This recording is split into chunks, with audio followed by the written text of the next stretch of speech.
Medina शरीफ मस्जिद नबवी शरीफ में आज नमाज के औकात दिन है जुमेरात 24 रबीउल अव्वल 30 नवंबर।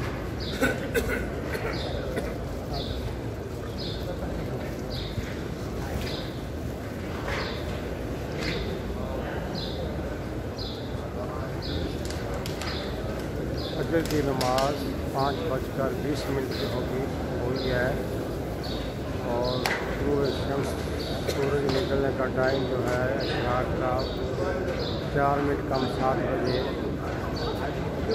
और ज़ोहर की नमाज होगी इंशाअल्लाह 12:08 पर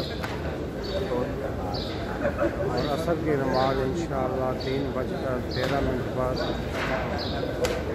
और मगरिब की नमाज इंशाअल्लाह 5:34 पर और इशा की नमाज 7:04 पर।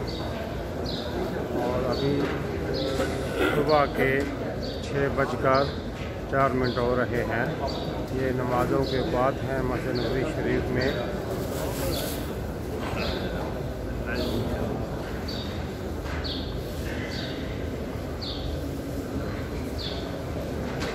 ये हदायत का बोर्ड है। मस्जिद में रखे गए कुरान जो है वो सिर्फ मस्जिद के लिए हैं, बाहर ना लेके जाएँ अंदर पढ़ने के लिए। यहाँ भी नमाज के बाद दिए गए हैं।